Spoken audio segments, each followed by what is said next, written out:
நம்ம ஒவ்வொரு தடவையும் வந்து குருவை பற்றியோ இல்லை அவருடைய கருணையினால் நிறைய பேருக்கு என்னென்ன நடந்தது அப்படிங்கிறதெல்லாம் நம்ம நிறைய தடவை பார்த்துருக்கோம்.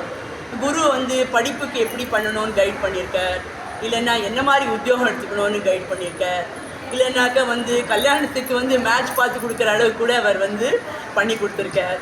அதே போல் வந்து ரொம்ப சிரம தசையில் வந்து வைத்தியநாதனா, அதாவது ரொம்ப ஹெல்த்துக்கு இதுவாக இருக்குங்கிறச்சே சர்ஜரி கூட இல்லாத அளவுக்கு அவர் வந்து ஒரு பழத்திலாலையும் ஒரு விபூதி குங்க பிரசாதத்தாலையும் அவர் வந்து நிறைய குணப்படுத்தியிருக்கார். இதெல்லாம் நிறைய நம்ம பார்த்துருக்கோம் இல்லையா, குரு என்னென்னலாம் பண்ணுறாருன்னு.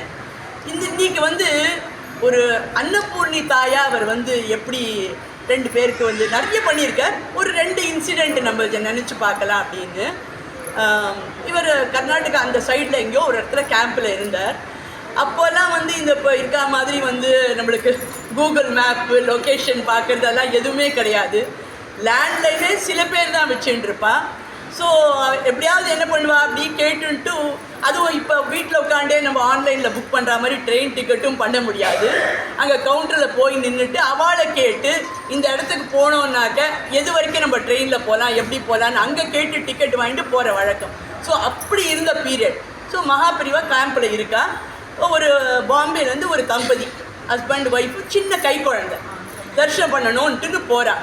போனப்போ என்ன ஆகுது, அந்த ட்ரெயின் பண்ணியாச்சு. அது எந்த இடத்துல இறங்கணுமோ ரொம்ப அகால நேரத்தில் போய் அது இறங்குறது. ஒரு 3-3:30 மணிக்கு போய் அந்த ஸ்டேஷன் கிட்ட போகிறது அந்த ட்ரெயின். இறங்கியாச்சு. அங்கேருந்து இன்னொரு வண்டியில் ஏதாவது போய் தான் அந்த கேம்ப் இருக்கிற இடத்துக்கு போக முடியும். ஸோ என்னடா பண்ணுறது அப்படின்னு சொல்லிட்டு ரொம்ப அகால நேரம், என்ன கிடைக்கும் வண்டி தெரியலையே அப்படின்னு கொஞ்சம் யோஜனை பண்ணிவிட்டு மெதுவாக பிளாட்ஃபார்ம்லேருந்து வெளியில் வரா. அங்கே பார்த்தேன்னாக்க அழகாக வந்து ஒரு வாடுக்குன்னு காத்துன்னு இருக்க மாதிரி ஒரு ஆட்டோக்காரர் இருக்கார். உடனே இது மாதிரி அப்போல்லாம் வந்து இது இப்போல்லாம் மாதிரி எல்லா இடத்துலையும் எல்லாருக்கும் நியூஸ் போயிடாது. ஸோ இவள் வந்து ஒருத்தருக்கு கேட்டுண்டு இங்கே இது மாதிரி சொல்லுவாள், இது மாதிரி ஒரு சுவாமிஜி இது மாதிரி இந்த மாதிரி வஸ்திரம் போட்டுண்டு இது வச்சுண்டு சவுத்துலேருந்து அது மாதிரிலாம் எக்ஸ்பிளைன் பண்ணிட்டு அப்புறம் அவளுக்கான தெரிஞ்சிடும். ஏன்னா இது ரெகுலராக நிறைய பேர் அங்கே தர்ஷனத்துக்கு வருவா இல்லையா, அதனால என்ன பண்ணுறாங்க தெரியும்னு சொல்லிட்டு கூட்டின்னு போகிறேங்கிறான். ஸோ ஒரு பாதை அகால நேரம் ஒரே இருட்டு வண்டியில் போயின்னு இருக்கா. கொஞ்சம் தூரம் இவருக்கு உள்ளவர இவருக்கு பயமாகவும் இருக்குது, என்னடா இது யாரும் இல்லாத இடத்துல அப்படி போயின்னு இருக்கோமே அப்படின்னு. ஒரு இடத்துல ஆட்டோ நின்றுடுறது, பஞ்சர் ஆகிடுறது. உடனே இன்னும் இவருக்கு அந்த ஹஸ்பண்டுக்கு இன்னும் கொஞ்சம் கை குழந்தை வச்சுன்னு இருக்கோமே. உடனே அவன் வந்து இருங்க நான் டயர் சேஞ்ச் பண்ணிவிட்டு கூட்டின்னு போகிறேன்னா அழகாக கொஞ்சம் நேரத்தில் பண்ணிவிட்டு கூட்டின்னு போய் கரெக்டாக அந்த கேம்ப் வாசலில் இறக்கி விடுறான். இறக்கி விட்டுட்டு அதுக்கப்புறம் வந்து இப்போ மாதிரி வந்து ஊபர் ஆட்டோ எதுனாலும் வந்து மீட்டருக்கு மேலே கொஞ்சம் போடுறேடா, 50 ரூபா எக்ஸ்ட்ரா கொடுக்குறேடா, அகால நேரம் டபுள் மீட்டர் இதெல்லாம் அப்போ பண்ண மாட்டான். ஏன்னா நேர்மை அப்படிங்கிறது அவள் எல்லார் உடம்புலேயும் ஊறின்னு இருந்தது. அதனால அவன் பாட்டுக்கு ஒரு நியாயமான விலையை வாங்கிட்டான். அவன் போகிறதுக்கு முன்னாடி சொல்கிறான், சார் உங்களுக்கு அதிர்ஷ்டம் அப்படின்னா. என்னப்பா அப்படின்னு. ஏன்னா இந்த ஸ்டெப்னியை நான் வந்து ரிப்பேருக்கு கொடுத்து 1 மாதம் ரெடி பண்ணி வச்சிருந்தான். நான் இத்தனை நாள் எடுத்துக்கவே இல்லை, கரெக்டாக நேற்று காத்தால தான் போய் அதை எடுத்துகிட்டு வந்தேன். ஸோ இந்த குரு பாருங்கோ, இந்த மாதிரி ஆகும் இவன் இன்னும் கஷ்டப்படக்கூடாது நம்மளை தேடிட்டு வந்தவன்னு கரெக்டாக அந்த ஸ்டெப்னியை கொதக்குண்டு வந்து கலெக்ட் பண்ணுற அளவுக்கு அவர் பண்ணி கொடுத்துருக்காரு. உள்ளே போயிட்டு சரி ஒரு 4:30 மணி மாதிரி இருக்குது, யாரை கேட்கலாம் எங்கே எல்லாரும் அப்போ தான் எழுதுக்கிற நேரமாக இருக்கும் அப்படின்னு இவர் யோசிச்சுட்டு இருக்கிற நேரத்தில் பெரியவா வந்து ஸ்நானத்துக்கு பட்டு வந்துட்டான். அழகாக அவருக்கு உடனே சந்தோஷம் தாங்கலை.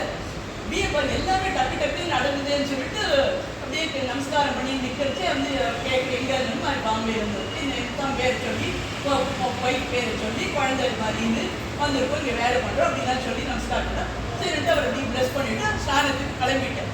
சரி அதுக்கப்புறம் இவாளும் ஒருத்தர் குழந்தைய பார்த்துட்டு ரெடி ஆகிட்டான்.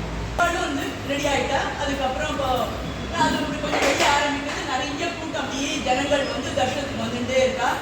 சரி எப்படியாவது நல்லபடியாக இன்னும் பார்த்து அவர்கிட்ட இருந்து பிரசாதம் வாங்கணும் ரொம்ப ஆவலாக வந்து கூட்டம் ஏறிண்டே இருக்குது. ஒரு 7:45 ஆச்சு. இவருக்கு வந்து ஒரு பழக்கம் என்னென்னா கரெக்டாக ஒரு 8 மணிக்கு இவர் பிரேக்ஃபாஸ்ட் சாப்பிட்டு விடணும். அவருக்கு அது இல்லைன்னா ஒரு மாதிரி அவருக்கு வயிறு ஏதோ ட்ரபுளாக இருக்கும், கொஞ்சம் பசி தாங்காது. 8 மணிக்கு சரி பார்க்குறேன், இன்னும் கொஞ்சம் நேரம் ஆகும் போல் இருக்குது. சரின்ட்டு ஒய்ஃப் வந்து நீ குழந்தைய வச்சுன்று நான் அப்படி கொஞ்சம் வெளியில் போயிட்டு ஏதாவது கடையில் ஏதாவது இருக்கான்னு நான் பார்த்துட்டு சாப்பிட்டு வரேன் அப்படின்ட்டு போகிறார். இவர் நடக்கிறாரு. ஹோட்டல் இருக்குது, மூடி இருக்குது, டீ கடை எல்லாம் மூடி இருக்குது, ஒன்றுமே திறக்கலை. என்னடா இது நியரிங் 8 8:15 என்ன ஜென்ரலாக கடைகள் சின்ன சின்ன அதுவும் டீ கடை ஹோட்டல்லாம் திறந்துருக்கும், எதுவுமே திறக்கலை, ஒரு கடையுமே திறக்கலை. இவர் வந்து பார்த்துட்டு இவருக்கு அப்படியே பசி தாங்கலை, அரை மணி நேரம் அப்படியே சுற்றியாச்சு, ஒன்றும் இல்லைன்ட்டு திரும்பி தான் போன போல் இருக்கே அப்படின்னு கவலையோடு வர. பசியும் தாங்கலை, கடைகளும் இல்லை, யார்கிட்ட கேட்குறதுன்னு தெரியல. அப்புறம் நடுப்புற யாரோ ஒருத்தர் ரோட்டில் நிற்கிறவர்கிட்ட, தம்பி இந்த மாதிரி இந்த இடத்துல ஏன் வந்து ஹோட்டல் இதெல்லாம் இன்றைக்கி இன்னும் இவ்வளோ நேரம் ஆச்சு திறக்கலை? ஐயோ உங்களுக்கு விஷயம் தெரியாதா, இன்றைக்கி ஏகாதசி, எல்லோரும் வந்து இங்கே வந்து உபவாசம் இருப்போம், அதனால வந்து இவ்வளோ சீக்கிரம் வந்து ஹோட்டல் டீ கடை எதுவுமே திறக்காது, அதனால் வந்து எல்லாமே 10 11 மணிக்கு தான், ஏன்னா உபவாசம் பூஜையெல்லாம் பண்ணிட்டு தான் எல்லோரும் வருவா.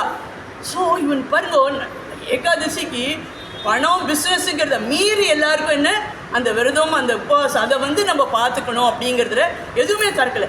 இவருக்கு ஐயோ போச்சுடா, இன்றைக்கி நம்ம வயலில் என்ன பண்ண போகிறதா தெரியலையேன்னு ரொம்ப இது பண்ணிவிட்டு டயர்டாக அப்படியே வராரு மறுபடியும் கேம்புக்கிட்ட. ஒய்ஃப் அப்படியே குழந்தைய வச்சு தவிச்சு நின்றுருக்கா. என்ன அப்படின்னு அவருடைய தொண்டர் வந்து 2 தடவை உங்களை கூட்டிகிட்டு போயிட்டா, போங்க போங்க அப்படின்னு.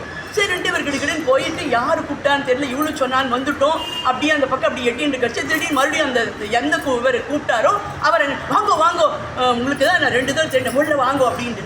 என்ன கூப்பிட்றான்னு தெரியல, ஒரு ரூம் தாண்டி ஒரு சின்ன ஒரு ரூம் மாதிரி இருக்குது, நீங்கள் இருங்கோ வரேன் அப்படின்ட்டு போகிறேன்.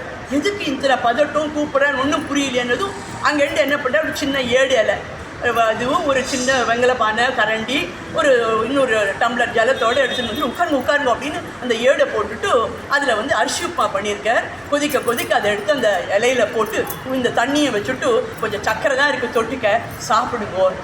இவருக்கு ஒன்றுமே புரியல, இவ்வளோ பசியோடு இருக்கும், இன்னும் அரிசி உப்புமா வந்து இலையில போட்டு கொடுக்குறாரு அப்படின்னுட்டு இவருக்கு அப்படியே என்னன்னு பார்க்குறார். இல்லை கொஞ்சம் நேரத்துக்கு முன்னாடி பெரியவாங்கன்னு என்னை கூப்பிட்டா, ஒருத்தருக்கு சாப்பிடும்படியா ஏதாவது அரிசி உப்புமாவோ பொங்கல் ஏதோ பண்ணி வை அப்படின்னார். என்ன ஒரு தாயாருவா இருந்தானாக்க பாம்பேல இருக்கார், அப்போ தான் தரிசனத்துக்கு வந்திருக்கார். இவரை பற்றி ஒன்றும் நம்ம மீதியருக்கு அவர் சொல்லவும் இல்லை. ஆனால் அந்த தாய் உள்ளம், இந்த அன்னபூர்ணியா இருந்தவர் வந்து அப்படி அவர் இந்த அறிஞ்சுட்டு அவர் வந்து பண்ணியிருக்கார். ஸோ அப்படி அதை சொன்ன உடனே இவருக்கு அப்படியே கண்ணை ஜலமாக கொட்டுறது. பெரியவா சொன்னாலும் இவருக்கு தாங்கலை. அப்படி ஒரு அன்னபூர்ணி மாதிரி இருந்து அந்த நேரத்தில் அவரோட பசியை வந்து நம்ம குரு வந்து பெரியவாசை தீர்த்து வச்சார். சில பேருக்கு தோணலாம், ஏதோ கேம்புக்கு போனால் இங்கே மனுஷா இருக்கா, ஆட்கள்கள்லாம் இருக்குது, அதனால பண்ணிவிடுறா, நம்ம வீட்டிலலாம் வருவாளா, எப்போவுமே நம்ம எல்லாருக்குமே ஒரு குதர்க்கமாக டக்குன்னு ஒரு கேள்வி வந்துவிடும் இல்லையா. ஸோ அப்போ அதுக்கும் ஒரு இன்சிடெண்ட் சொல்கிறேன். இதெல்லாம் வந்து சமுத்திரத்தில் ஒரு துளியம்பாடு அந்த மாதிரி ஒரு வயசான பாட்டி, அவள் வந்து ஒரு அக்ரஹாரத்தில் இருக்கா, அவளுக்கு பெரியவா தான் எல்லாம், அதை தவிர வேறு ஒன்றும் தெரியாது. திடீர்னு ஒரு 2 நாள் வந்து ஜுரம் வந்து படுத்துன்னு இருக்கா, என்ன பண்ணோன்னு தெரியலை. அப்போல்லாம் வந்து இப்போ போகிற மாதிரி உடனே டக்குன்னு டாக்டர்கிட்ட போகிறது, ஒரு ஸ்கேன் எடுக்கிறது, அது எடுக்கிறது, அதெல்லாம் எதுவும் கிடையாது. ஏதோ கை வைத்தியம் பண்ணிப்பா, ஒரு கஷாயம் குடிச்சுப்பா, இல்லைன்னா வயிற்ற காய போட்டு ஒரு ஜீரா ரசம் மிளகு ரசம் பண்ணிட்டு அப்படியே ஓட கரைச்சி குடிக்கிறது, இப்படி தான் எல்லாம் பண்ணிக்கிறதுன்னு தன் கை வைத்தியம் பண்ணிக்கிறதுன்னு இருக்குது. ஸோ இந்த பாட்டிக்கு வேறு கூட யாரும் இல்லை. அப்போ வந்து தபாடி படுத்துட்டுருக்கா. பக்கத்தில் ஒரு பொண்ணு வந்து ஒரு டீனேஜ் அளவுக்கு ஒரு பொண்ணு ஸ்கூலுக்கு போயின்னு இருக்கிறவோ, அவள் வந்து சாரதான்னு பேர். அவள் வந்து இப்படி வந்துட்டு அப்பப்போ என்ன பாட்டி ஏதாவது வேணுமா அப்படின்வோம். சரி ரொம்ப இதுனா ஒரு பால் கொஞ்சம் எடுத்துகிட்டு வந்து பால் குடிக்கிறா பாட்டின்னு கொடுப்பா. ஸோ ஒரு 2 நாள் அப்படியே ஓடின்னு இருக்கு. 3ஆம் நாள் வந்து கொஞ்சம் ஜுரமும் இறங்கியிருக்கு. ஆனால் அந்த பொண்ணு வரல. இந்த அம்மா கொஞ்சம் பசிக்க ஆரம்பிக்கிறது. என்னடா இது, ஆனால் எழுந்து போய் ஏதாவது ஒரு பால் காய்ச்சிக்கிற அளவுக்கு கூட இந்த அம்மாவுக்கு தெம்பு இல்லை. படுத்துட்டு அப்படியே பெரியவான்ட்டு அப்படின்னு நினச்சிட்டு படுத்துட்டு இருக்கா. கொஞ்சம் கழிச்சு அந்த பொண்ணு வந்து, பாட்டி வாங்க சுட சுட ரசனா இருக்குது சாப்பிடுங்கோ அப்படின்னு சொல்லிட்டு அங்கே ஒரு பாத்திரம், ஒரு சாத பாத்திரமும் ஒரு ரச பாத்திரமும் வச்சுட்டு அது ஓடி போயிடும். அப்படி ஆமாம் அப்படின்னு கண்ணை மெதுவாக திறந்து பார்க்குறா. அதுக்குள்ளே அந்த பொண்ணு போயிடுறான். அதுக்கப்புறம் மெதுவாக இந்த அம்மா கட்டை எடுத்துட்டு அது எல்லாத்தையும் கொஞ்சம் போட்டுட்டு திருப்தியாக சாப்பிட்டதும் அந்த ரசம் சாதம் உள்ளே போனதும் கொஞ்சம் அவளுக்கு ஒரு எனர்ஜி கொஞ்சம் வருது அப்படின்னு. கொஞ்சம் அப்புறமா சாயந்தரத்து மேலே கொஞ்சம் மூஞ்சியில் அருமையும். அப்புறம் மறுநாளைக்கு கொஞ்சம் தேவலை, ஆனால் வந்து ஃபுல்லாக நடமாட முடியல, உட்கார்ந்துட்டுருக்கா. அப்போ அந்த பொண்ணு வர, பாட்டி ஆமாம் இன்றைக்கி பால் கொஞ்சம் கொடுக்கட்டுமா அப்படின்னு. நேற்று நன்னா இருந்தது நீ கொடுத்த ரசம் சாதம் அப்படின்னு. நேத்தா நான் இல்லவே இல்லையே, நான் பக்கத்து ஊருக்கு தான் போயிருந்தேன், நான் அங்கே விசேஷம் இருந்ததுன்னு போயிட்டு நான் இப்போ தான் வரேன். நான் சொன்ன உடனே இந்த அம்மாவுக்கு தோணித்தான், எப்படி பாரு நமக்கு பசிச்சுது, நம்ம யார்கிட்டையும் சொல்லலை, நமக்கு உபகாரம் பண்ணவும் ஆள் இல்லை, ஆனால் அங்கேயும் ஒரு தாயார் அன்னபூர்ணியாக இருந்து இந்த ஜுவரக்காராளுக்கு ஏற்ற மாதிரி ஒரு ரசமும் சாதமும் அது எப்படி வந்தது, எந்த இதில் கொண்டு வந்து கொடுத்தார், அதுதான் சர்வவியாபின்னு நம்ம பெரியவாளை சொல்லின்னு இருக்கோம். அவரை காலை கெட்டியாக பிடிச்சிண்டு அவர் சொந்த வழியில் நம்ம போகிறச்ச எந்த மாதிரி ஒரு இடர்பாடுகள் நமக்கு வந்தாலும் அதை தாண்டி வர்றதுக்கு அவர் நமக்கு உறுதுணையாக இருப்பார். அதையே நம்பிட்டு நம்ம வாழ்க்கையும் நம்ம அடுத்த ஜென்ரேஷனையும் கூடவே கூட்டிகிட்டு போகலாம். ஜெய் ஜெய் சங்கர, ஹர ஹர சங்கர.